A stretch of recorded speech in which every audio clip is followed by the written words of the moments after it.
क्या कर रहे थे हम लोग? वही जो करते कहते और सुनते चले आ रहे हैं कि जब वक्त होता है तो एहसास नहीं होता, और जब एहसास होता है तो वक्त नहीं होता। मैं साबिर अली, आप देख रहे हैं ILCC अली क्लास है, जो अलीगढ़ बेस्ड नीट जेई का रेजिडेंशियल कोचिंग क्लास है। साथ ही AMU जामिया BHU और दूसरे यूनिवर्सिटी के दूसरे एंट्रेंस की भी तैयारी कराते हैं, जैसे 9th है, 11th diploma engineering, BSc nursing, CET CUET paramedical, NDA CDS वगैरह वगैरह की तैयारियां होती हैं। तो वो लोग जो लोग तैयारी करना चाहते हैं कांटेक्ट कर सकते हैं। ऑनलाइन ऑफलाइन दोनों ही मोड अवेलेबल है। हम लोग कर रहे थे, एक नया चैप्टर शुरू किया है, नाम है उसका काइनेटिक थ्योरी ऑफ गैसेस, और उसमें हम लोगों ने 2 लेक्चर कर चुके हैं। उसका न्यूमेरिकल भी किया है हम लोगों ने। आगे जो अगला जो टॉपिक आ रहा है वो आ रहा है काइनेटिक थ्योरी ऑफ गैसेस। क्या मतलब हुआ इसका? अगला जो टॉपिक है, मैं हेडिंग डालता हूँ काइनेटिक थ्योरी ऑफ गैसेस। ठीक है, अगला जो टॉपिक है ये है काइनेटिक थ्योरी ऑफ गैसेस। ये मैंने लिख दिया, काइनेटिक थ्योरी ऑफ गैसेस। क्या बताया कि ये जो चैप्टर है बेसिकली जो भी हम लोग बिहेवियर गैस का, हम लोग बताया कि एक गैस लेते हैं, वो एक आइडियल गैस होता है, और आइडियल गैस का किसी गिवन कंडीशन में प्रेशर है, वॉल्यूम है, टेम्परेचर है, या फिर नंबर ऑफ मोल्स उनका रिलेशन है, कैसे वो बिहेव करते हैं, कैसे वो चेंज होते हैं, इनके बारे में हम लोगों ने पिछले टॉपिक में पढ़ा भी है। लेकिन जो आइडियल गैस है वो रियल गैस से कई सारी जगहों पे डेविएट हो जाता है। यानी जो रियल बिहेवियर है गैस का उससे थोड़ा सा हटकर हम लोग एक स्टैंडर्ड ले लेते हैं। आइडियल गैस में बहुत सारी चीज़ों को हम लोग एज्यूम कर लेते हैं, यानी बहुत सारी ऐसी चीज़ें हैं जो होती हैं मगर आइडियल गैस के लिए हम लोगों ने उसको इग्नोर कर दिया। चलो ये नहीं होता, ये मान के चलते हैं। तो काइनेटिक थ्योरी ऑफ गैसेस जो है ना, बहुत सारे एजम्पशन पे है, या जो भी हम लोग रिलेशन यूज़ कर रहे हैं पिछले क्लास में या आने वाले क्लास में करेंगे हम लोग, ये सभी जो है आइडियल गैस के लिए है। और आइडियल गैस में बहुत सारे चीज़ों को एज्यूम कर लिया गया है कि हम लोगों ने ये मान लिया कि ये ऐसे नहीं ऐसे होता है, ऐसे नहीं ऐसे होता है। तो कौन कौन से पॉइंट्स को एज्यूम किया गया है, मान लिया गया है, और क्या मान लिया गया है, वही हम लोग पॉइंट्स को इसमें काइनेटिक थ्योरी ऑफ गैस में करेंगे। यानी गैस का जो थ्योरीज है वो सभी थ्योरीज आइडियल गैस के लिए है, और वो आइडियल गैस कौन से गैस को आइडियल गैस कहते हैं, ये आइडियल गैस में किन किन बातों को हम लोग एज्यूम करके चलते हैं, मान के चलते हैं हम लोग, जो रियल गैस से हटकर होता है। आइडियल गैस में बहुत सारी चीज़ हम लोग मान रखा है, तो क्या क्या एजम्पशन है आइडियल गैस के लिए, वो एजम्पशन इसमें हम लोग करने जा रहे हैं।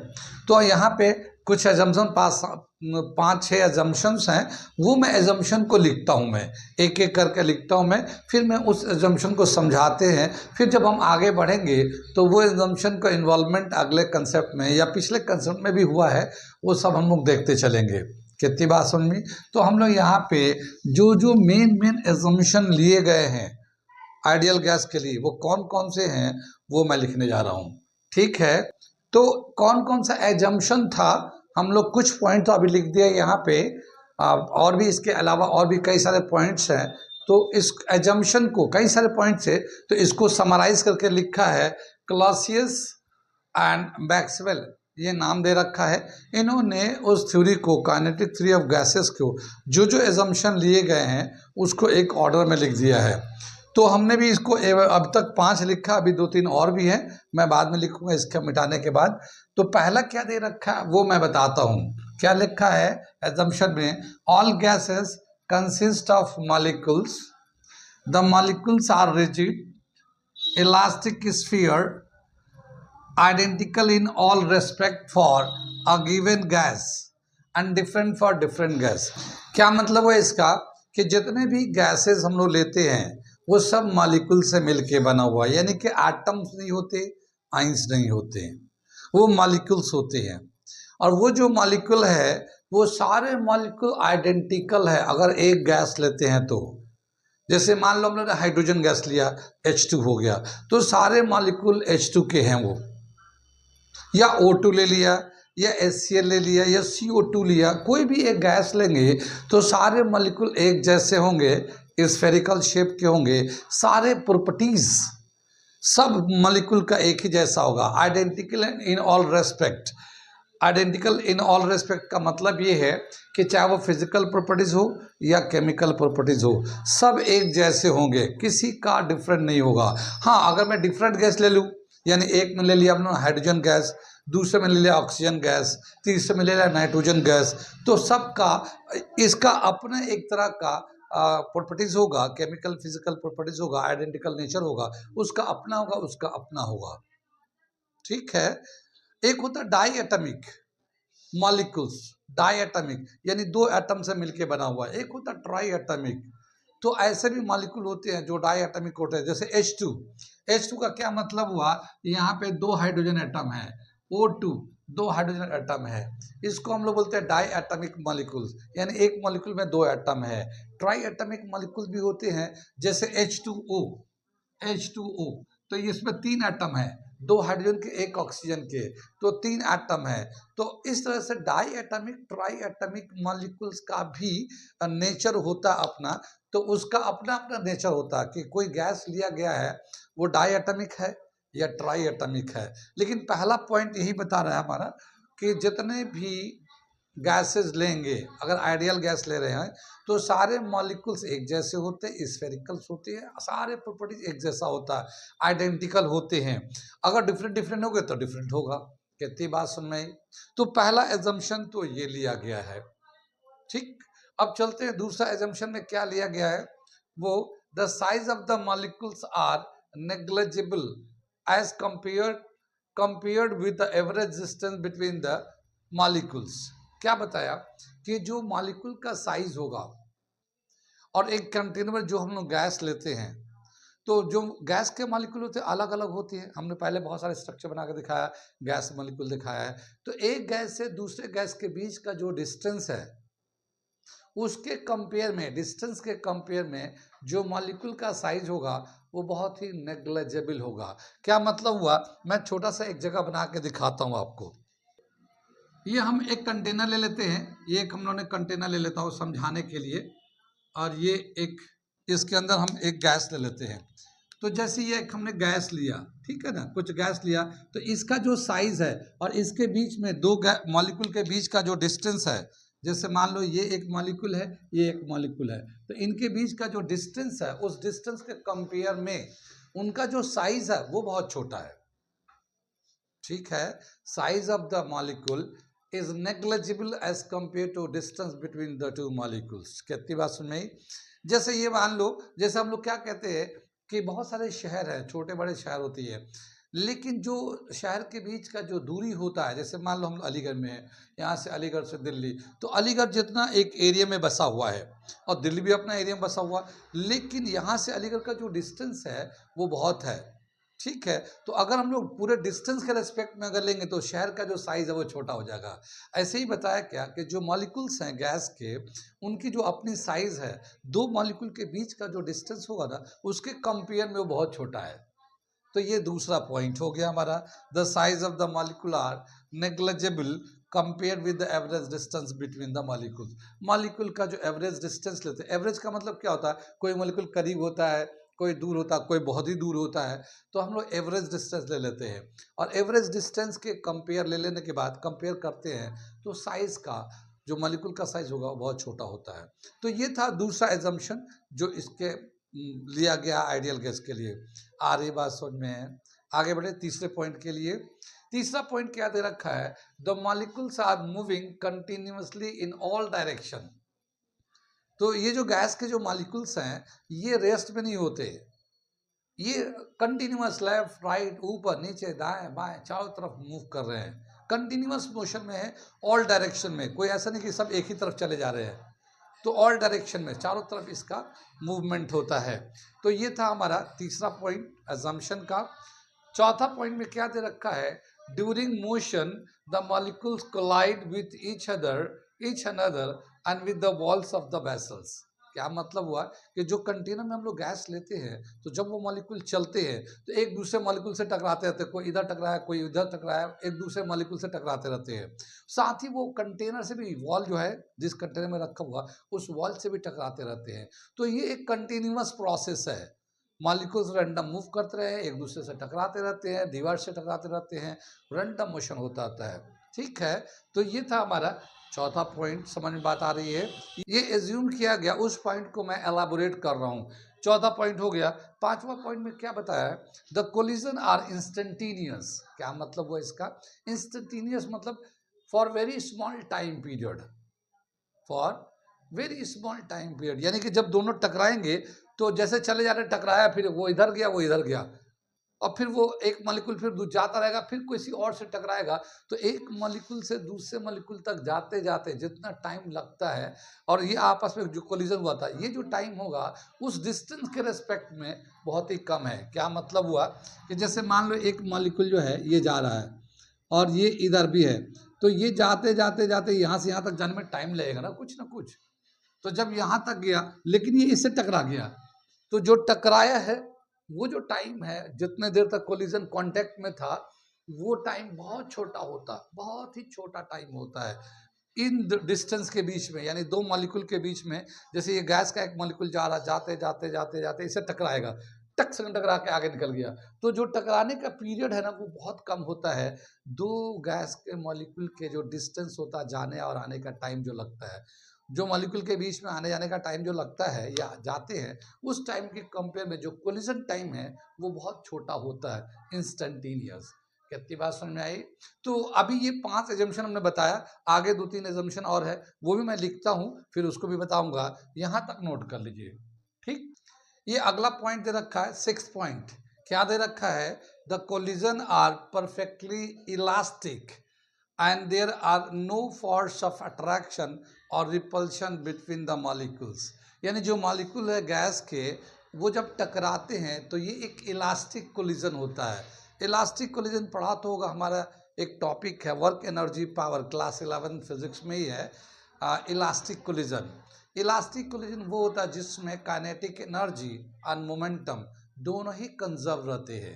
क्या मतलब कि total momentum before the collision and the total kinetic energy before the collision remains same after the collision। यानी जितना पहले दो मॉलिक्यूल टकराने से पहले जितना उनका, जैसे एक गैस मॉलिक्यूल जाएगा, मूव करेगा, टकराएगा, तो मूव करने टकराने से पहले जितना उनका मोमेंटम था, टकराने के बाद भी उतना ही मोमेंटम रहेगा। जितना टकराने से पहले टोटल काइनेटिक एनर्जी था, टकराने के बाद भी उतना ही काइनेटिक एनर्जी होता है।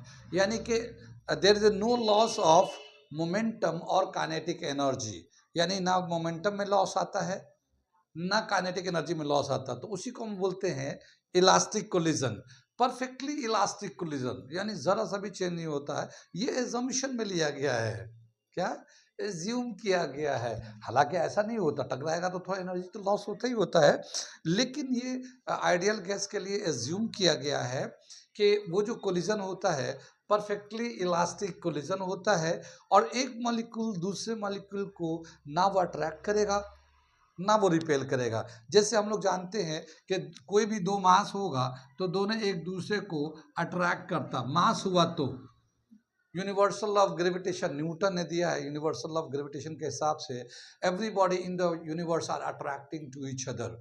ग्रेविटी चैप्टर में है ये टॉपिक। चाहे whatever the size of the body is, यानी चाहे वो छोटा बॉडी हो या बड़ा बॉडी हो, दुनिया की सभी चीज़ें एक दूसरे को अट्रैक्ट करती हैं। अगर मॉलिक्यूल को हम लोग न्यूट्रल मान ले, यानी ये जो हाइड्रोजन मॉलिक्यूल है, ऑक्सीजन मॉलिक्यूल है, नाइट्रोजन मॉलिक्यूल है, कोई भी मॉलिक्यूल है, अगर न्यूट्रल मान ले, मतलब उस पर कोई चार्ज नहीं है, ना पॉजिटिव चार्ज ना नेगेटिव चार्ज है, अगर वो न्यूट्रल है, तब भी वो मास ग्रेविटेशनल लॉ के हिसाब से वो अट्रैक्ट नहीं करेगा।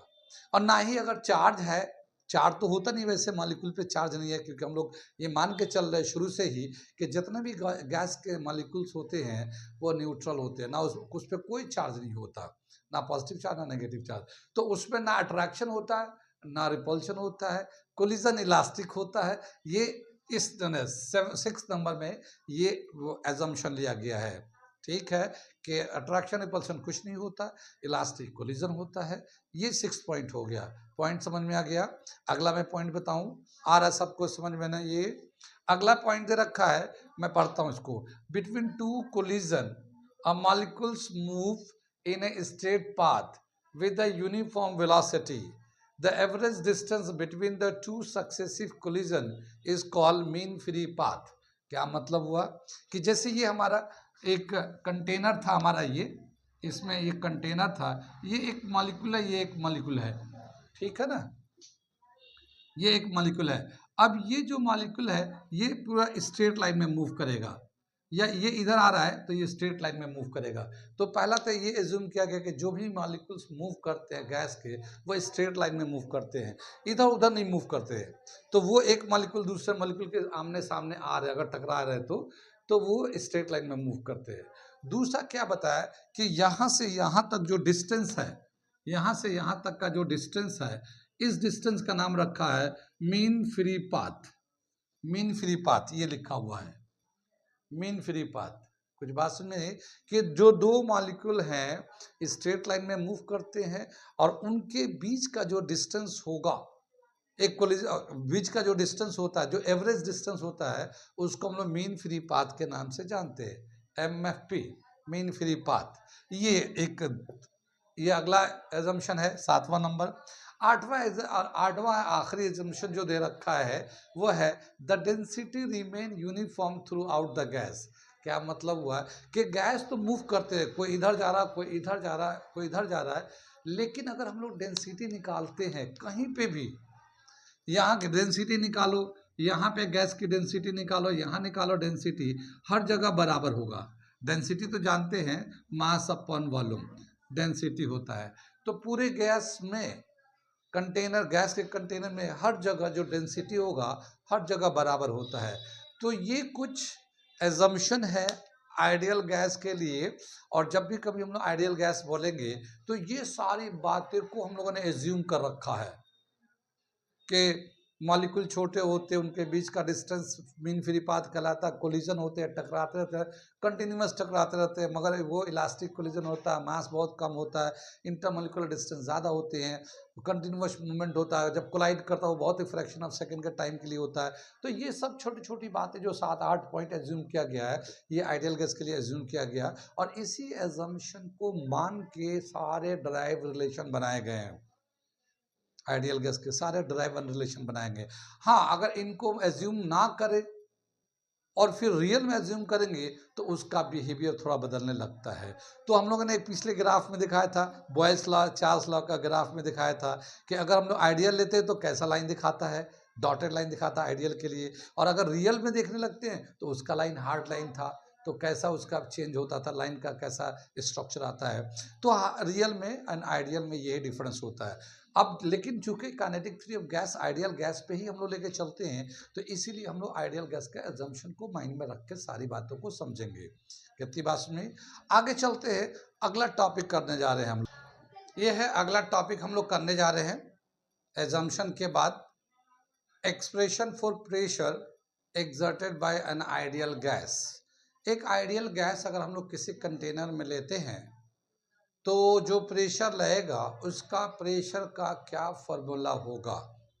ठीक, तो पहले मैं एक कंटेनर लेता हूँ, फिर उसके बाद बाकी बातें बताता हूँ। एक कंटेनर ले रहे हैं जिसमें आइडियल गैस है। एक हम लोगों ने क्यूब ले लिया। क्यूब तो समझते हैं इसका लेंथ, ब्रेथ एंड हाइट सब तरफ से बराबर होगा। ये जो एक होता क्यूब आइडल, एक होता क्यूब। तो क्यूब में ऐसा होता है कि जो लेंथ है, ब्रेथ है, हाइट है, सब बराबर होता है। तो एक हमने ये क्यूब ले लिया और इसका जो एक एरिया है सरफेस का, ये ए ले लिया। अब एक हम लोग हम 1 यूनिट वॉल्यूम ले लेते हैं गैस का। ठीक, पहले मैं एक मॉलिक्यूल लेता हूँ, गैस का एक मॉलिक्यूल लेता हूँ। तो ये एक हमारा गैस का मॉलिक्यूल है। वैसे तो बहुत सारे मॉलिक्यूल्स हैं, मगर एक गैस के मॉलिक्यूल को मैं लेके बाकी बात को समझा रहा हूँ। तो ये गैस का मॉलिक्यूल है, इसका अपना एक मास होगा और इसकी अपनी एक वेलोसिटी होगी जो रैंडम मूव कर रहा होगा। हर तरफ इसकी वेलोसिटी बराबर होगी, चाहे वो एक्स एक्सिस में, चाहे वाई एक्सिस में, जेड एक्सिस में। अब ये रैंडम मूव कर रहा, तो ये अपने खुद से दूसरे गैस के मॉलिक्यूल से भी टकराता है, ये वॉल से भी जाके टकरा जाता है। ठीक है ना, ये वॉल से भी जाकर टकरा जाता है। तो यहाँ पे जो इसकी जो वेलोसिटी है v x v y v z है, इसकी वेलोसिटी है। यानी एक गैस का जो मॉलिक्यूल होता है ना, उसके तीनों कंपोनेंट लेते हैं, क्योंकि जो एक मॉलिक्यूल है वो स्पेस में है। जैसे हम लोग बोलते हैं ना, एक x axis, y axis, z axis, one dimension, two dimension, three dimension, नाम सुना है। वन डायमेंशन का मतलब ये है कि कोई बॉडी या तो एक्स एक्सिस में चल रहा है, या वाई एक्सिस में चल रहा है, या जेड एक्सिस में चल रहा है, एक एक्सिस पे चल रहा है, वो वन डायमेंशन होता है। एक होता है टू डायमेंशन, जो प्लेन होता है। जब कोई बॉडी प्लेन में चलता है तो वो टू डायमेंशन होता है। जैसे मैंने ये बोर्ड लगा रखा है, ये बोर्ड आप देख रहे हैं, तो ये टू डायमेंशन है। क्यों? कि मान लो ये एक्स एक्सिस है, ये वाई एक्सिस है, तो ये जो दीवार है हमारा एक्स वाई प्लेन है। ये एक्स वाई प्लेन में ये बोर्ड लटका हुआ है जिस पे मैं बता रहा हूँ आपको, तो ये टू डायमेंशन हो गया है। लेकिन ये जो फैन लटका हुआ है या कोई चीज़ हवा में लटका हुआ है, तो उसके लिए भी तीनों डायमेंशन की ज़रूरत होती है। जो हवा में लटका होता है उसके लिए तीनों एक्स एक्सिस, वाई एक्सिस और जेड एक्सिस तीनों लेना पड़ता है, क्योंकि उसके तीनों कंपोनेंट होते हैं। अब इसी तरह से गैस मॉलिक्यूल है तो वो तो हवा में ही रहता है, स्पेस में रहता है, और जब वो स्पेस में होगा तो उसके तीनों कंपोनेंट होंगे। यानी कि अगर वेलोसिटी लेते हैं तो उसका एक्स एक्सिस का भी वेलोसिटी होगा, वाई एक्सिस का भी वेलोसिटी होगा, जेड एक्सिस का भी वेलोसिटी होगा। कितनी बात सुन में आई? अब हम लोग ये मान लेते हैं कि ये जो पार्टिकल है एक्स एक्सिस पे मूव कर रहा है। जैसे इसका एक्स एक्सिस ये वाला ले लेते हैं, ये इसका एक्स एक्सिस है इधर की तरफ, ठीक है। ये इसका वाई एक्सिस है इधर की तरफ, ये जो प्लेन है, और ये इसका जेड एक्सिस है, ठीक है। इस तरह से तो हम लोग यहाँ पे भी दिखा सकते हैं, जेड एक्सिस को यहाँ ले लेते हैं, इसको हटा लेते हैं। कितनी बात सुन में? और ये एक्स एक्सिस है ये वाली, ठीक। तो एक मॉलिक्यूल जो है ना एक्स एक्सिस में मूव कर रहा है, यानी सीधा ऐसे जाके इस दीवार से टकराएगा हॉरिजॉन्टली। तो इसका वाई एक्सिस और जेड एक्सिस चेंज नहीं हो रहा है। कितनी बात सुन में? वाई एक्सिस और जेड एक्सिस चेंज नहीं होगा अगर एक्स एक्सिस पे मूव करेगा तो। अब हम लोग इसको दिखाने के लिए हम लोग दिखा रहे हैं, इधर से गया और टकरा के ये वापस लौट के आ गया, ऐसे ये यहाँ पे लौट के आ गया। कितनी बात सुन में? तो एक मॉलिक्यूल को देख रहे हैं कि जो एक्स एक्सिस पे मूव कर रहा है वो अपना उसके कंपोनेंट थे, वेलोसिटी के एक्स वाई जेड तीनों कंपोनेंट थे, मगर एक्स एक्सिस का उसका डायरेक्शन हम लोग देख रहे हैं कि बॉडी अगर एक्स एक्सिस पे मूव कर रहा है तो जब इधर से जाएगा टकरा के वापस आएगा तो उसका क्या क्या चेंज हो गया। देखिए, उसका वाई और जेड कंपोनेंट चेंज नहीं होगा, सिर्फ एक्स कंपोनेंट चेंज होगा, क्योंकि हॉरिजॉन्टल जाएगा टकरा के वापस आएगा, क्योंकि कोलिजन जो है ना इलास्टिक कोलिजन है। इलास्टिक में जितना पहले मोमेंटम था बाद में उतना ही मोमेंटम होता है। तो इसका अब जो वेलोसिटी होगा वी एक्स माइनस में हो जाएगा ये, क्योंकि एक्स में इधर से गया था पॉजिटिव डायरेक्शन में, लौट के आएगा तो वापस आ जाएगा तो माइनस हो जाएगा। लेकिन वी वाई और वी जेड ये ऐसे ही रहेगा, इसमें चेंज नहीं होगा। इतनी बात समझ में आई? इस कंटेनर के अंदर बहुत सारे मॉलिक्यूल्स हैं, लेकिन हम लोग उस सब को कोई नहीं लेते, अभी सिर्फ एक मॉलिक्यूल का बिहेवियर देख रहे हैं कि एक मॉलिक्यूल जो है जिसके वेलोसिटी जो जितना भी है एक्स वाई जेड तीनों एक्सिस में है, अब वो जा रहा है एक्स एक्सिस में मूव कर रहा है और जाने के बाद उस वॉल से टकरा रहा है और फिर उसी एक्सिस पे वापस आ जा रहा है। तो उसका वाई और जेड जो वेलोसिटी है वो तो ऐसे ही रहता है, सिर्फ एक्स एक्सिस का डायरेक्शन चेंज हो जाता है। वेलोसिटी एक वेक्टर क्वांटिटी है ना, तो वेलोसिटी को वेक्टर होने की वजह से जब इधर से लेफ्ट टू राइट जा रहा था हमने पॉजिटिव ले लिया, तो लेफ्ट टू राइट आएगा, राइट टू लेफ्ट जाएगा तो नेगेटिव लेंगे, तो ये हम लोगों ने नेगेटिव दिखा दिया। कितनी बात समझ में आ गई? कितनी? अब बताया क्या कि एक हम लोग सर्टेन टाइम में देखते हैं कि एक वेरी स्मॉल टाइम इंटरवल में कितना मॉलिक्यूल गैस का कितना मॉलिक्यूल इसी एक्स एक्सिस में जाता है और टकरा के वापस आता है, एक सर्टेन स्मॉल टाइम इंटरवल में, ठीक। कितनी बात सुनिए? तो छोटे से टाइम इंटरवल में कितना मॉलिक्यूल जाएगा और टकरा के आएगा वो हम लोग लेने जा रहे हैं। लेकिन क्या बताया कि जिस वक्त हम लोग एक मॉलिक्यूल लेके चल रहे थे तो यहाँ पे क्या होगा, मैं एक दूसरा फिगर बना रहा हूँ। यहाँ पे देखिए क्या हमने बनाया कि जैसे इसी तरह से गैस जा रहा है एक्स एक्सिस में जाकर टकराएगा, तो जैसे एक मॉलिक्यूल जहाँ पे था, जैसे एक मॉलिक्यूल ये दीवार पे जाकर टकराएगा, तो इस वक्त यहाँ पे और भी बहुत सारे मॉलिक्यूल होंगे, सब जाके वॉल से टकराएंगे, सब जाके वॉल से टकराएंगे एक ही टाइम में। जैसे यहाँ पे हमने तो एक मॉलिक्यूल दिखाया, लेकिन उसी लाइन में बहुत सारे होंगे जो एक्स एक्सिस में मूव कर रहे होंगे, सबकी वेलोसिटी बराबर है, तो सब एक साथ जाएंगे, टकराएंगे। कितनी बार? तो एक ही टाइम में कितने नंबर ऑफ मॉलिक्यूल, हम लोग मान लेते हैं n number of molecules colliding on the wall at a same time, यानी एक ही टाइम में n नंबर ऑफ मॉलिक्यूल्स जाकर टकराएंगे, ठीक। और हर मॉलिक्यूल का मास स्मॉल m ले लेते हैं। कितनी बात सुन में आई? यानी एक्स एक्सिस में एक टाइम में n number of molecules collide करेंगे और हर मॉलिक्यूल का जो मास है m ले लेते हैं, क्योंकि हम लोग एक का हम लोग बिहेवियर दिखा रहे हैं। ऐसे तो बहुत सारे मॉलिक्यूल है ना, तो बहुत सारे मॉलिक्यूल जब टकराएंगे तो सबका जो मोमेंटम होगा वो उसके जाके लगेगा, सब जाके टकराएंगे। कितनी बात सुन नहीं? तो अब हम लोग थोड़ा सा एक पैराग्राफ थोड़ा सा लिखते हैं इतनी बातों को, ठीक है, थोड़ी बातों को समझाने के लिए 2 लाइन लिखता हूं मैं बात को समझाने के लिए। यानी देखिए मैं पढ़ता हूं, क्या है? N ideal gas moving randomly, ठीक है, एक कंटेनर में एक आइडियल गैस है तो रेंडमली मूव करता है। Let a molecule of mass m, एक मॉलिक्यूल, वो जो एक मॉलिक्यूल लिया हम लोगों ने, उसका मास m है, moving along x axis with velocity vx vy vz। ये बॉडी एक्स एक्सिस में मूव करा, लेकिन इसकी वेलोसिटी जो है vx vy vz है। After collision the molecule bounce back, after collision with walls कर लीजिए, कोलिजन विद वॉल्स, मैं यहां पे लिख देता हूं विद वॉल्स, ठीक है, with wall the molecule bounce back, molecule जो ना पीछे आएगा टकराने के बाद। Now its velocity is minus vx vy vz, ये माइनस में हम लोग ने दिखा दिया, ठीक है ना, ये माइनस में हम लोगों ने दिखा दिया कि इसका डायरेक्शन चेंज हो गया एक्स एक्सिस का, बाकी सब एज इट इज है, तो इसकी वेलोसिटी हो जाता है vx vy vz। The change in momentum will be, कितना चेंज इन मोमेंटम होगा? तो y और z का मोमेंटम चेंज नहीं होगा, क्योंकि जितना पहले था उतना ही बाद में है, सिर्फ एक्स एक्सिस का मोमेंटम चेंज होगा। और चेंज इन मोमेंटम का जो रिलेशन होता है final momentum minus initial momentum, momentum को p से दिखाते हैं हम लोग, मोमेंटम को p से दिखाते हैं, और ये f मतलब फाइनल, तो final momentum minus initial momentum, ठीक है, I फॉर इनिशियल।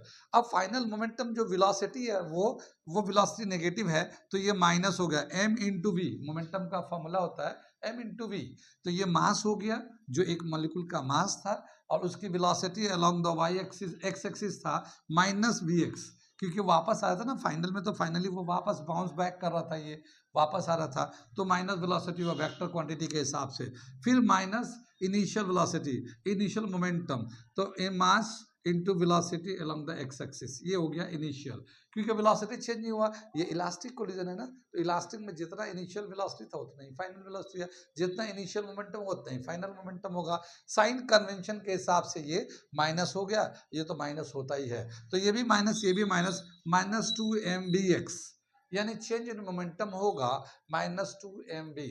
किस में चेंज इन मोमेंटम होगा? उस पार्टिकल में होगा, वो जो पार्टिकल जाके टकराएगा तो उसका चेंज इन मोमेंटम ये माइनस 2mvx होगा, लेकिन जब ये टकराया होगा तो इतना ही मोमेंटम ये वॉल को दे देगा। क्या मतलब हुआ? जब ये टकराएगा तो उतना ही मोमेंटम इस वॉल को दे देगा, तो वो जो है ना पॉजिटिव हो जाएगा।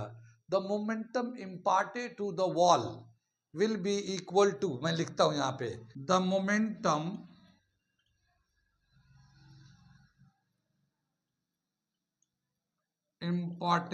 imparted to the wall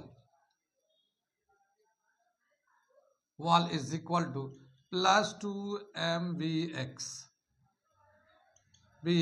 इतना मोमेंटम उस दीवार को मिल जाएगा।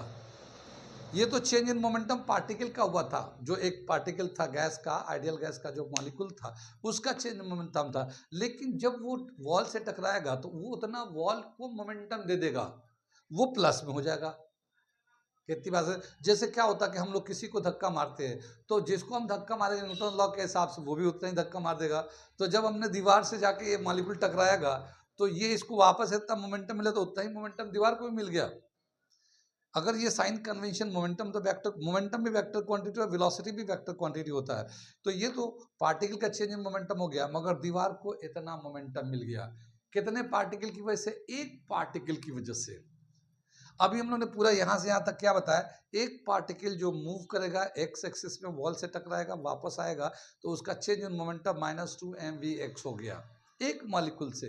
एक मॉलिक्यूल से अगर एक यूनिट वॉल्यूम में, एक यूनिट वॉल्यूम मतलब एक यूनिट वॉल्यूम में मान लो n नंबर ऑफ मॉलिक्यूल्स है। एक यूनिट वॉल्यूम का मतलब क्या हुआ, जैसे इसमें दिखाया, तो इसका अगर हम लोग मान लेते हैं, ये वॉल्यूम जो लेते हैं इसका सिलेंड्रिकल फिगर ही बना लेते हैं, तो इसका वॉल्यूम क्या होगा, πr²h, है ना। तो ये πr², इसका तो एरिया होगा, h यहाँ से यहाँ तक इसका डिस्टेंस होगा, ये यहाँ से यहाँ तक डिस्टेंस h होगा। तो ये मान लो एक यूनिट है, इसका वॉल्यूम 1 यूनिट हो गया। तो इसमें जितने भी पार्टिकल जाके टकराएंगे, ठीक है, वॉल से, तो वो सभी के सभी वॉल को मोमेंटम देंगे। तो जब n नंबर ऑफ मॉलिक्यूल्स अगर कोलाइड करता है, मान लो एक ही टाइम में n number of molecules collide करेगा, तो कितना टोटल मोमेंटम वॉल को मिलेगा। कि बात समझ में आ रही है हम क्या बता रहे हैं। तो उसके लिए क्या बताया कि मान लेते एक छोटे से टाइम में, यहाँ से हम लोग, यहाँ से जो गैस का मॉलिक्यूल है यहाँ से यहाँ तक जाने में टाइम जो लगता है डेल्टा टी ले लेते हैं हम लोग, डेल्टा टी, यानी इस मॉलिक्यूल को यहाँ से यहाँ तक जाने में टाइम लग रहा है। तो इसके आगे के जितने भी मॉलिक्यूल से सब टकराएंगे, इसके आगे के जितने भी मॉलिक्यूल से सब टकराएंगे और सबका मोमेंटम दीवार पे जाएगा, ठीक है ना, सबका मोमेंटम मिलेगा। तो यहाँ पे कुछ और चीज़ें हम लोग को एज्यूम करना है, थोड़ा सा इसे नोट कर लीजिए और इसको लिख के यहाँ पे रख देती है। अब मैं मिटाऊंगा क्योंकि आगे करना। चलिए मैं यहाँ पे थोड़ा सा लिखता हूँ, ठीक।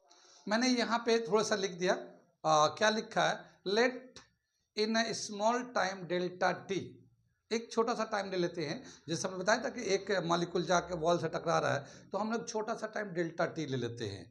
उस टाइम में कितने नंबर ऑफ मॉलिक्यूल जाके हीट करेंगे वो हम बताते हैं। तो हम लोगों ने एक स्मॉल टाइम ले लिया, all the molecules lies in the distance vx dt, यानी क्या मतलब हुआ कि जितने भी मॉलिक्यूल्स होंगे, जो देखिए vx का मतलब vx dt का क्या मतलब है, ये डिस्टेंस हो गया। वेलोसिटी होता है x/t, वेलोसिटी को ना डिस्टेंस अपॉन टाइम वेलोसिटी होगा, तो हमने टाइम dt ले लिया और ये dt मिला, तो इसी ये कैंसिल हो गया x, ये x एक्सिस पे डिस्टेंस हो गया।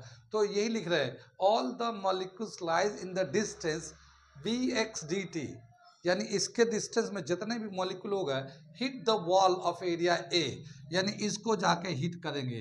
जितने भी मॉलिक्यूल्स होंगे इतने डिस्टेंस में vx dt में, वो सारे मॉलिक्यूल्स वॉल से टकरा जाएंगे dt टाइम में, स्मॉल टाइम dt में उतने मॉलिक्यूल जाके वॉल से टकरा जाएंगे। उसका मतलब ये हो गया। आगे क्या लिखा है, all the molecules lies in the volume, volume अब ले लिया हमने, वॉल्यूम ए vx dt, ये क्या हुआ, ए एरिया ऑफ द वॉल, ये इसका एरिया है ना, ये एरिया हो गया। जैसे मान लो एक सिलेंडर था, तो सिलेंडर का एरिया कैसे निकालते हैं, πr²h, तो ये जो है ये वॉल हो गया, तो इसका एरिया ले लिया a और ये h यानी कि डिस्टेंस, तो ये तो हमारा vx dt, ये तो डिस्टेंस के बराबर है, और ये a ये एरिया है, यानी कि एरिया की जगह पे a इंटू एच भी लिख सकते हैं, या हम लोग πr² भी ले सकते हैं।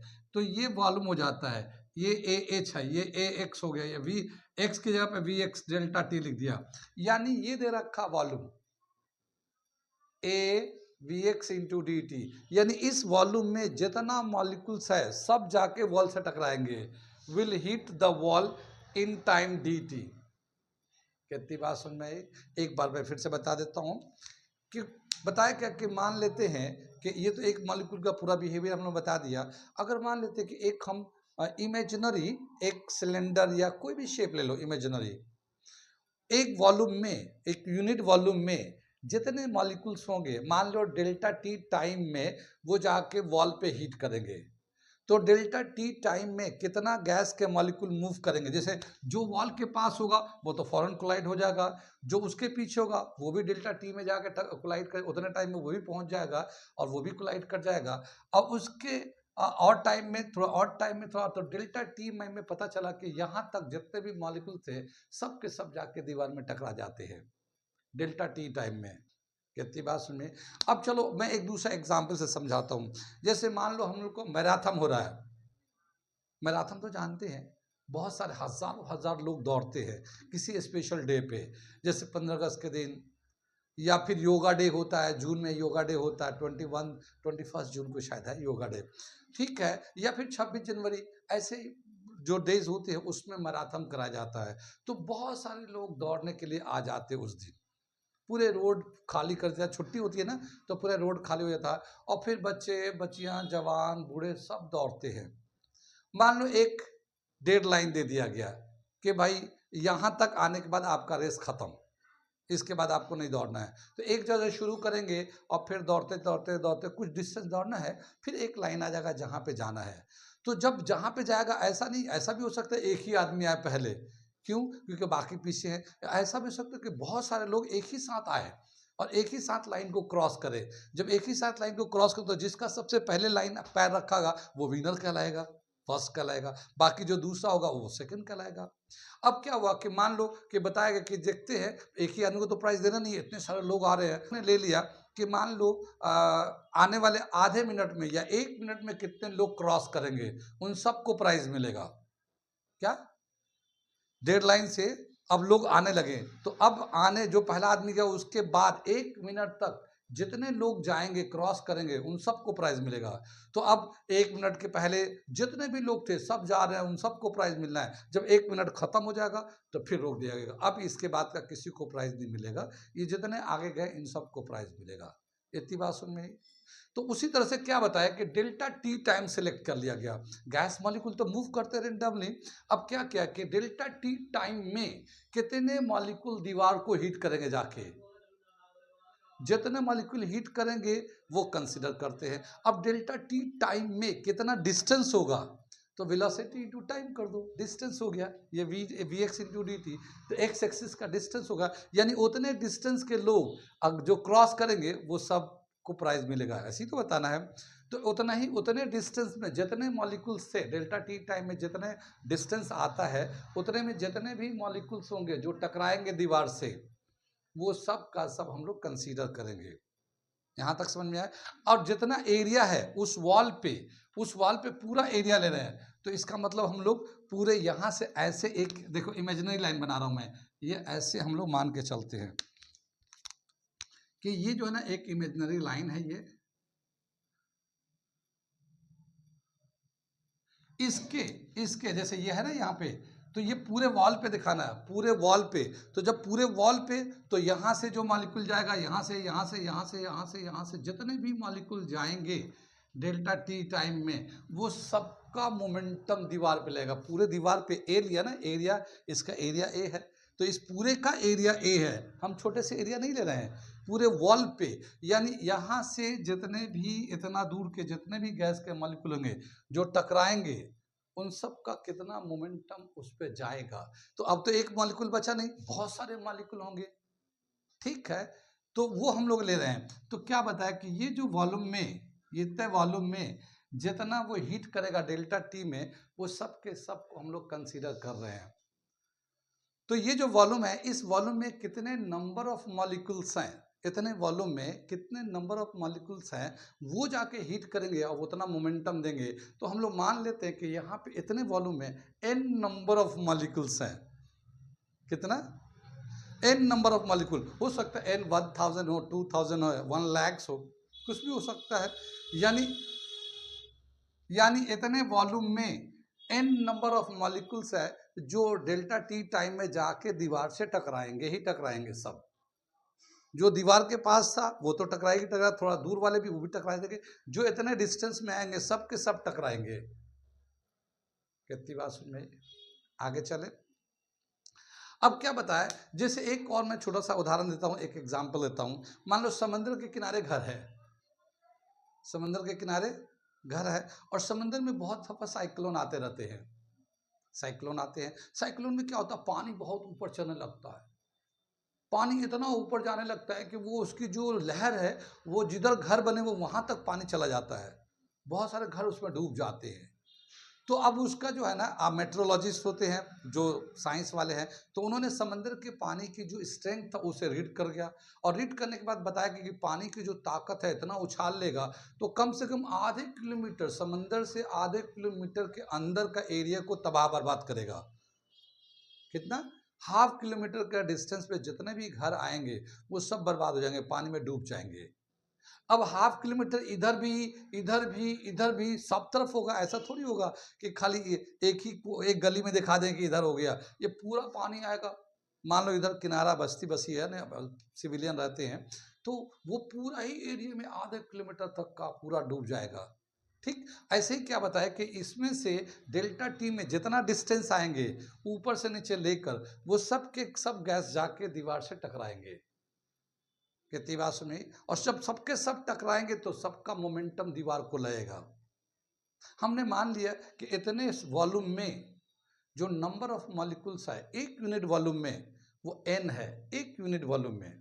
ऐसे तो बहुत वॉल्यूम होगा, यहाँ तो बहुत वॉल्यूम हो जाएगा, ए वी एक्स डेल्टा टी में बहुत वॉल्यूम होगा, लेकिन हम लोग मान के चलते हैं क्योंकि कि टोटल एक यूनिट वॉल्यूम में नंबर ऑफ मॉलिक्यूल जो है ना n नंबर ऑफ मॉलिक्यूल्स है, और वो जो दीवार से जाकर टकराएंगे। ठीक, इतनी बात समझ में आ रही है? यानी जैसे मान लो यहाँ से एक वॉल्यूम ले लिया ऐसे, अब देखिए छोटे छोटे वॉल्यूम से एक यूनिट टाइम में लेंगे हम लोग। कैसे लेंगे इसको दिखा रहे हैं। जैसे मान लो एक ये सिलेंडर बनता है, ये जाके दीवार से टकराएगा, ये एक सिलेंडर बना, ये भी दीवार से टकराएगा, ये एक ऐसे सिलेंडर बन रहा है, ये भी टकराएगा, ये भी सब।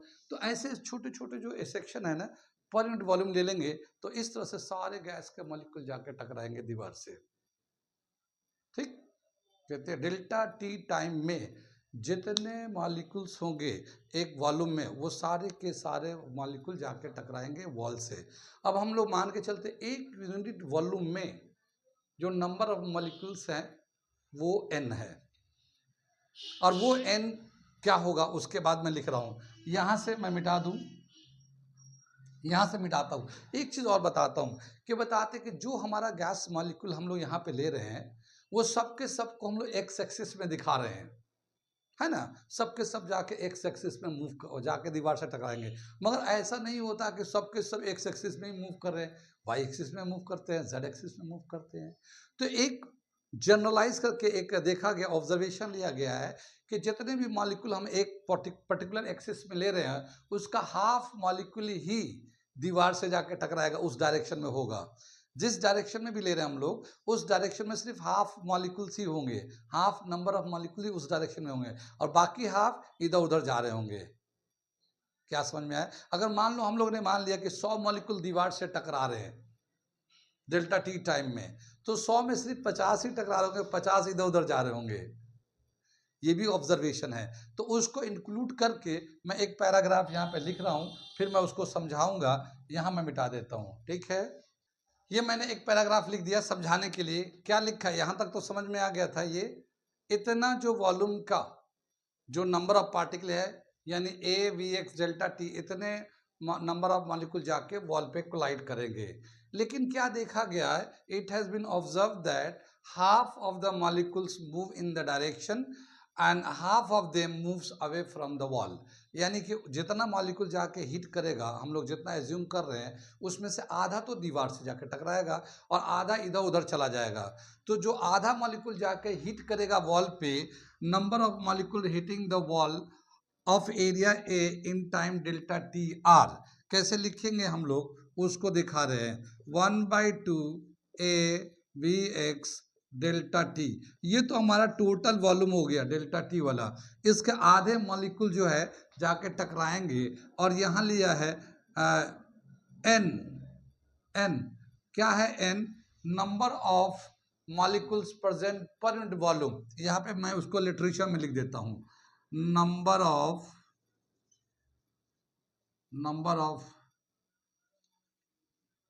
molecules present per unit volume. एक यूनिट वॉल्यूम में कितना मॉलिक्यूल्स प्रेजेंट है, ये तो टोटल वॉल्यूम है ना। ये ए v x into delta t, ये तो टोटल वॉल्यूम हो गया एक्स डायरेक्शन में डेल्टा टी में। लेकिन पर यूनिट वॉल्यूम में कितना नंबर ऑफ मॉलिक्यूल्स है वो ले लेते हैं। ये जो नंबर ऑफ मॉलिक्यूल्स है पर यूनिट वॉल्यूम, ये इसके डेंसिटी पे डिपेंड करता है, गैस की डेंसिटी पे डिपेंड करता है। और ये हाफ ले लिया हम लोगों ने क्योंकि आधा ही दीवार से जाकर टकराएगा, आधा इधर उधर हो जाएगा। अगर हम लोग इसका वैल्यू डालते हैं नंबर ऑफ मॉलिक्यूल्स, तो क्या लेंगे 1/2 A v x delta t into n. ये एन ले लिया हम लोगों ने, number of molecules per unit volume n. इतना मॉलिक्यूल जाके कोलाइड करेगा एक्स एक्सिस में वॉल पे पर यूनिट वॉल्यूम में। ये एन जो है ना number of molecules present per unit volume. तो एक यूनिट वॉल्यूम में इतना नंबर ऑफ मॉलिक्यूल्स दीवार से टकराएगा। कहाँ कहाँ समझ में आया, कहाँ कहाँ नहीं आया? सबको समझ में आ रहा है ये? अगर समझ में आया तो ठीक है, अगर नहीं समझ में आ रहा है तो जैसे कभी कोई प्रॉब्लम है तो आप हमें मैसेज करिएगा, हम क्लास में समझाएंगे इसको दोबारा से। वैसे ही उम्मीद है कि समझ में आ रहा होगा थोड़ा सा, एक बार नहीं तो दो बार आप वीडियो को रिवाइंड करके देखेंगे तो समझ में आ जाएगा क्या हम बताना चाह रहे हैं। ठीक है, इतनी बात समझ में आई। ये तो number of molecules heating on the wall in delta t time, और इतने टाइम में जब इतने नंबर ऑफ मॉलिक्यूल हिट कर रहे हैं तो टोटल मोमेंटम कितना इम्पार्ट करेंगे दीवार को। जब एक मॉलिक्यूल से, देखो हम बचा कर रखे, मिटाए नहीं हमने, जब एक मॉलिक्यूल जब दीवार को 2mvx मोमेंटम देता है तो इतने नंबर ऑफ मॉलिक्यूल जो हिट करेंगे दीवार को डेल्टा टी टाइम में पर यूनिट वॉल्यूम, तो कितना मोमेंटम इम्पार्ट करेगा। तो अब हम निकालने जा रहे हैं total momentum imparted to the wall in delta t time per unit volume. ये हम लोग निकालने जा रहे हैं। मैं मिटाता हूँ उधर से, थोड़ा सा फिगर को भी मिटा दूंगा, जहाँ जहाँ ज़रूरत होगी मैं फिगर बनाऊंगा। ठीक है, यहाँ तक नोट करिए, मैं उसे मिटा रहा हूँ। ठीक है, ये हमने डाला total momentum transfer to the wall पे टोटल मोमेंटम कितना जाएगा। तो जब एक मॉलिक्यूल से 2mvx जाता है तो टोटल नंबर ऑफ मॉलिक्यूल जो हीट करेगा पर यूनिट वॉल्यूम से कितना जाएगा। तो ये तो हमारा यहाँ से ले लिया, ये इतने नंबर ऑफ मॉलिक्यूल्स हिट कर रहे हैं वॉल पे, और ये हमने ले लिया एक मॉलिक्यूल से कितना ट्रांसफर होता है मोमेंटम। इतनी बात समझ में आई? अब ये देखिए 2 से 2 ये कैंसिल हो जाएगा, ये तो m आ जाएगा, ये n है तो ये n हो जाएगा, ये m हो जाएगा, दोनों को पास ला दिया, ये vx ये vx स्क्वायर आ जाएगा, ये फिर यहाँ से a आ जाएगा और ये डेल्टा टी आ जाएगा। तो ये आ जाएगा change in momentum transfer to the wall, यानी कितना मोमेंटम इम्पार्ट कर दिया, ट्रांसफर हो गया वॉल के अंदर, ये तो चेंज इन मोमेंटम हो गया। कितनी बात सुन में? इसके आगे बताया कि एक होता है फोर्स का डेफिनेशन तो जानते हैं आप लोग। फोर्स होता है मास इंटू एक्सेलरेशन, बचपन में पढ़ा होगा, लेकिन जब 11th क्लास में आते हैं तो यहाँ पे होता है rate of change of momentum is called force. क्या कहलाता है? Rate of change of momentum is called force. तो ये चेंज इन मोमेंटम है, अगर मैं टाइम से इसको डिवाइड कर दूंगा तो यही फोर्स हो जाएगा। तो अब इतना जब मोमेंटम दीवार को दिया जा रहा है तो कितना फोर्स लग रहा होगा दीवार पे। अब हम लोग फोर्स निकालने जा रहे हैं, इधर का मैं मिटा दूं, सबको आ रहा है समझ में, मिटा रहा हूं इसको। अब फोर्स निकालने जा, ये हमने फॉर्मूला लिखा है, force exerted on the wall of area ए, यानी एक वॉल है जिसका एरिया ए है, उस पर कितना फोर्स लगेगा। तो force is equal to rate of change of momentum, तो change in momentum upon time से डिवाइड कर दिया, ये तो फोर्स हो जाएगा। अब डेल्टा पी का जो वैल्यू है वहां से उठा लेते हैं, तो ये आ जाएगा n m v x square a delta t, ये तो चेंज इन मोमेंटम का वैल्यू हो गया, नीचे डेल्टा टी आ जाएगा, डेल्टा टी से डेल्टा टी कैंसिल हो जाएगा, और इस तरह से हमारा आ जाएगा n m v x square a, इतना आ गया हमारा फोर्स। ठीक है, यहां तक समझ बात आ गई, फोर्स समझ में आ गया। अब होता है प्रेशर। प्रेशर कैसे निकालते हैं? फोर्स एक्टिंग पर यूनिट एरिया, फोर्स एक्टिंग पर unit area is called pressure. तो अब हम लोग प्रेशर का रिलेशन निकालने जा रहे हैं, ये हेडिंग है ना, expression for pressure exerted by an ideal gas. तो हम लोग प्रेशर का रिलेशन निकालने जा रहे हैं, तो अगला हेडिंग लिख रहा हूं मैं, pressure exerted on the wall. ठीक है, ये pressure exerted on the wall क्या हो जाएगा? Pressure is equal to force upon area. अब देखिए फोर्स का वैल्यू हमारे पास आया हुआ है n m v x square a, और यहाँ पे ए एरिया आ जाएगा, ये ए से ए कैंसिल हो जाएगा, n m v x square, ये हमारा प्रेशर का वैल्यू आ जाएगा। कहाँ तक समझ में आया? ये यहाँ समझ में आ गया।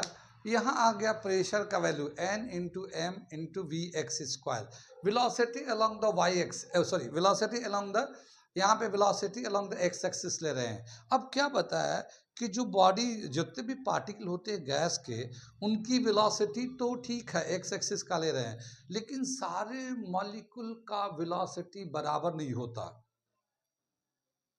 सारे मॉलिक्यूल का वेलोसिटी बराबर नहीं होता, किसी का कम होता है, किसी का ज़्यादा होता है, किसी का कुछ होता है, किसी का कुछ होता है, सबका वेलोसिटी बराबर नहीं होता।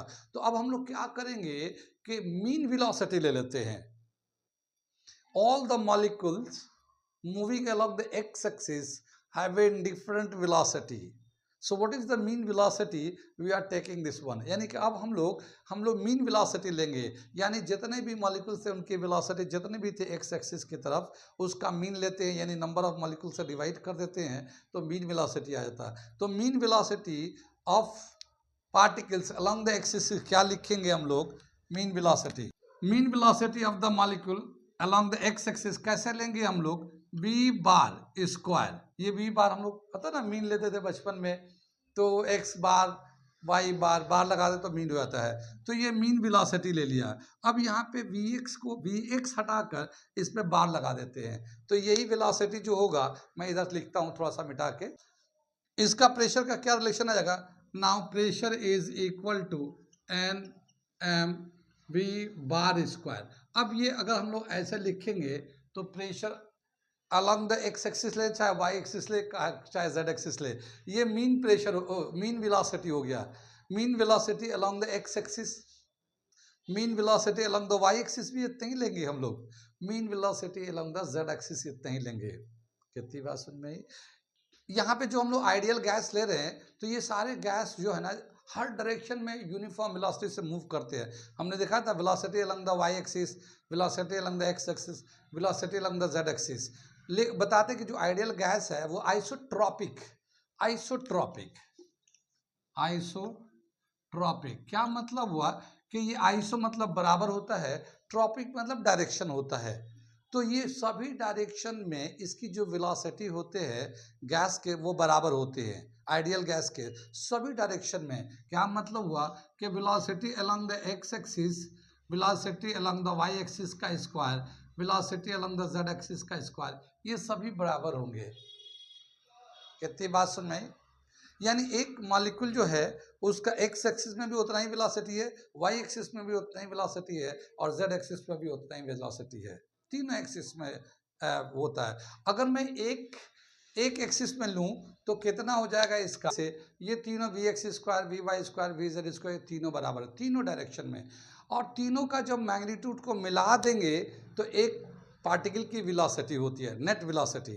यानी कि एक बॉडी में जितना वेलोसिटी है, कुछ उसका वेलोसिटी एक्स एक्सिस में कंपोनेंट में आता है, कुछ उसका वाई एक्सिस में कंपोनेंट में आता है, कुछ जेड एक्सिस में आता है। एक ही वेलोसिटी है मगर तीनों कंपोनेंट अलग अलग हो जाते हैं। ठीक, अगर हम तीनों को प्लस कर देंगे तो फिर एक वेलोसिटी हो जाएगा। तो क्या समझ में, अगर तीनों में इक्वली वेलोसिटी जा रहा है, तीनों एक्सिस में इक्वली है, तो टोटल कितना वेलोसिटी हो जाएगा? 3 टाइम्स होगा। या एक डायरेक्शन, किसी एक डायरेक्शन में लेंगे हम लोग तो 1/3 ऑफ ऑल वेलोसिटी एक पार्टिकल की। मान लो एक हमारा वेलोसिटी का पार्टिकल है, मीन वेलोसिटी, ये मीन वेलोसिटी इसका है इन ऑल डायरेक्शन, एनी डायरेक्शन, हम लोग लिखते हैं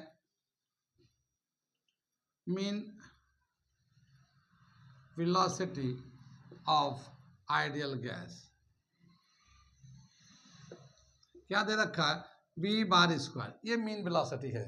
ठीक, लेकिन ये एक पार्टिकल का पूरा ही वेलोसिटी है, और इसका जितना x कंपोनेंट होगा उतना ही y कंपोनेंट होगा, उतना ही z कंपोनेंट होगा। यानी एक का 1/3 एक्स एक्सिस में होगा, 1/3 वाई एक्सिस में होगा, और 1/3 जेड एक्सिस में होगा। ठीक है, तो किसी पर्टिकुलर एक्सिस के अलोंग लेते हैं हम लोग तो उसका जो है 1/3 वेलोसिटी होता है। क्या समझ में आया? The mean velocity in a particular direction, mean velocity in a particular direction 1/3 of v mean square. ये 1/3 हो जाएगा इसका, ये मैंने मिटा दे रहा हूँ। यानी जैसे जितना वेलोसिटी हम लोग ले रहे हैं एक मॉलिक्यूल का, अगर एक्स एक्सिस में लेना चाहे तो 1/3 हो जाएगा उस वेलोसिटी का, वाई एक्सिस में लेना चाहे तो उस वेलोसिटी का 1/3 ले लेंगे, वाई के लिए भी हो जाएगा। अगर जेड एक्सिस में लेना चाहें तो 1/3 ऑफ वेलोसिटी लेंगे तो वो जेड एक्सिस के अलॉन्ग हो जाएगा। तो अगर हम लोग एक पर्टिकुलर एक्सिस के हिसाब से लेते हैं तो अब ये जो वेलोसिटी है, ये जो प्रेशर का फॉर्मूला है, ये चेंज होके क्या लिखेंगे, ये प्रेशर का फॉर्मूला आ जाएगा हमारा P is equal to 1/3 NM v mean square. ये हमारा एक वेलोसिटी आ जाएगा, प्रेशर आ जाएगा, इसका 1/3 हो जाएगा। कुछ बात सुन में आई क्या? हम बताना चाह रहे थे कि ये जो हम लोग एक्स एक्सिस में ले रहे थे, वो तो सभी पार्टिकल जो एक्स एक्सिस में मूव करते हैं सबके बराबर नहीं होते हैं, तो उसका एक mean velocity along the x axis ये ले लिया हम लोगों ने, mean velocity along the x axis. अब क्या बताए, इसको यहाँ पे एक्स भी लिख लो, ठीक है, x mean velocity along the axis, ये बार लगा हुआ है, तो ये क्या बताया, mean velocity along the x axis जो होगा वही वाई एक्सिस में होगा, वही जेड एक्सिस में होगा। क्या समझ में आया कि तीनों डायरेक्शन में उसका मीन वेलोसिटी बराबर होता है। अब एक पार्टिकल का जितना भी वेलोसिटी हो उसका एक्स एक्सिस में 1/3 वेलोसिटी हो जाएगा, जितना वेलोसिटी है उसका 1/3 करेंगे तो एक्स एक्सिस में हो जाएगा, 1/3 करेंगे तो वाई एक्सिस में हो जाएगा, 1/3 करेंगे तो जेड एक्सिस में हो जाएगा उतना वेलोसिटी। अब किसी भी डायरेक्शन में लेना चाहो 1/3 ऑफ वी कर दो तो वो x के लिए भी यूज हो जाएगा, y के लिए भी यूज हो जाएगा, z के लिए भी यूज हो जाएगा। तो अब हम लोगों ने क्या किया, ये वेलोसिटी को हटाकर हमने 1/3 कर दिया। अब ये जनरल हो गया, कोई भी पार्टिकल जिस डायरेक्शन में मूव कर रहा हो, चाहे वो x एक्सिस में मूव कर रहा है, y एक्सिस में मूव कर रहा है, z एक्सिस में मूव कर रहा है, और उस सब में से किधर भी किसी भी वॉल पे जाके हिट कर रहा हो, वो प्रेशर टोटल ये प्रेशर कैलकुलेट कर सकता है। यानी एक्स एक्सिस पे जो हिट कर रहा है उसके लिए भी यही फॉर्मूला है, वाई एक्सिस पे जो हिट कर रहा है उसका भी यही फॉर्मूला हो जाएगा, और जेड एक्सिस पे जो हिट कर रहा है, जेड एक्सिस के वॉल पे जो हिट कर रहा होगा उसका भी यही फॉर्मूला होगा। तो ये होगा एक general formula of pressure on the wall in all any direction, किसी भी डायरेक्शन में आप लेना चाहें उसका ये जनरल फॉर्मूला हो गया। कहाँ तक समझ में आया? आगे चले, यहाँ तक कुछ पूछना तो नहीं, थोड़ा समझना पड़ेगा क्योंकि थोड़ा सा ये कंसेप्ट ऐसा ही है, ठीक है। आगे चलते हैं, थोड़ा मैं यहाँ से मिटाता हूँ, इधर नोट कर लिए, फिर मैं इसके आगे का बताता हूँ, थोड़े से रह गए और बातें मैं इसके बताते हैं। ये समझ में आ गया, pressure in any direction 1/3 NM into v mean v square.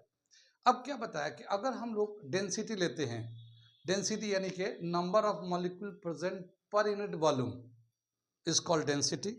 तो हम लोग इसको यहाँ पे पहले एक बार लिख देते प्रेशर को, pressure is equal to 1/3 NM V bar square, ये तो एक हमारा जनरल फॉर्मूला आ गया।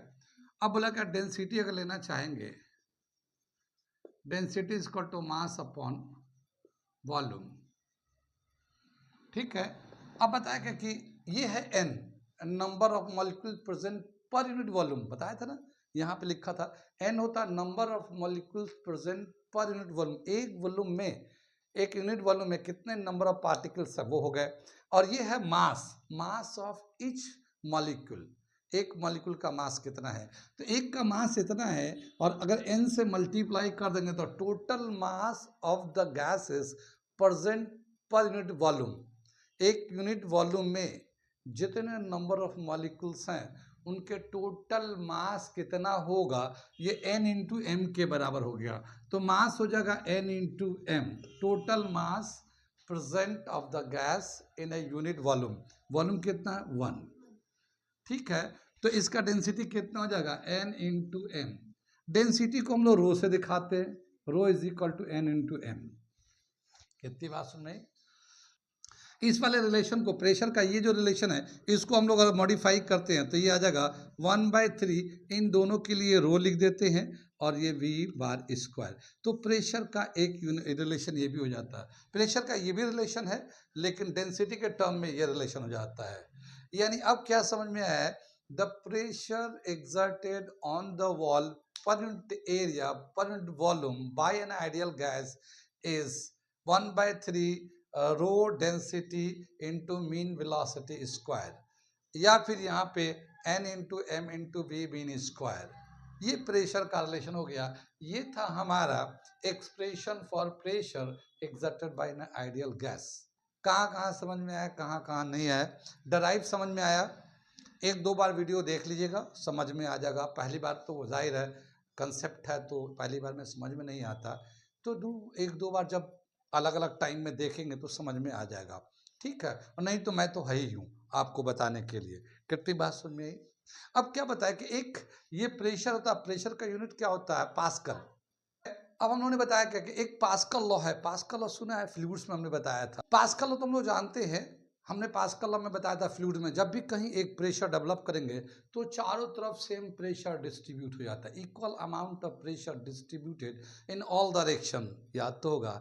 इसी तरह से यहाँ पे भी है कि अगर एक कंटेनर में कोई गैस लेते हैं, यहाँ पे बताया कि एक कंटेनर में जब किसी भी आइडियल गैस को लेते हैं तो जितना एक वॉल पे इधर प्रेशर लग रहा होगा उतना ही इधर भी लगेगा, उतना ही इधर भी लगेगा, चारों तरफ इक्वल अमाउंट ऑफ प्रेशर लग रहा होगा। तो same amount of pressure exerted on the wall when we are taking the ideal gas equation. ठीक है, वो मैं लाइन लिख देता हूँ यहाँ पे। According to Pascal law the pressure exerted on the wall is equally in all direction. यानी जब भी कभी किसी कंटेनर में हम एक आइडियल गैस लेते हैं और वो उसका रैंडम मोशन की वजह से जो प्रेशर लगता है दीवार पे कंटेनर के, सभी डायरेक्शन में इक्वल प्रेशर लगता है।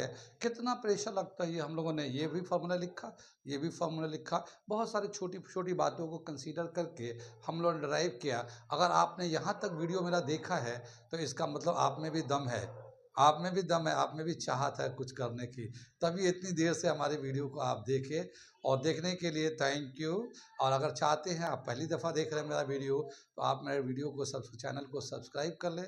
आपको और मज़ेदार लगेगा और अच्छा लगेगा। मैं कोशिश करूँगा कि अच्छे से अच्छे समझाऊँ ताकि हर बच्चे को समझ में आए। वैसा तो नहीं होगा कि सभी बच्चों को मेरे पढ़ाई हुई बात समझ में आए, मैं ऐसा अफलातून नहीं हूँ, मगर हाँ मैं कोशिश करूँगा कि आसान लैंग्वेज में बताऊँ, समझाऊँ कि ज़्यादातर बच्चे समझ जाएं। ओके, कितनी बात में वो बच्चे जो 11 12 और डिप्लोमा ड्रॉपर हैं वो भी सब्सक्राइब कर लें, उन्हें तो फ़ायदा करेगा क्योंकि उन्होंने पढ़ा होगा पहले से। और अगर नहीं पढ़ा है तो आप हमारे वीडियो को रिपीट करके एक दो बार देखेंगे तो आपको समझ में आ जाएगा। वो बच्चे जो 8 9 10th में हैं और आने वाले दिनों में नीट जेईई की तैयारी करना चाहते हैं और चाहते हैं कि एक ही अटैम्प्ट में हम अपना सक्सेस लें, गवर्नमेंट कॉलेज में लें, तो आप हमारे चैनल को ज़रूर सब्सक्राइब कर लिए। 8 9 10 वाले बच्चों के लिए हम लोग कंटेंट भी दे रहे हैं, प्रोग्राम भी दे रहेंगे, प्लानिंग भी दे रहे हैं, कैसे करना है, क्या करना है।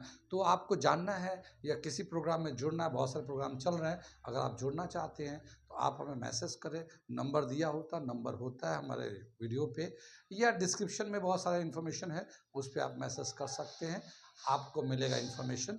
ज्वाइन करें। Okay, thank you.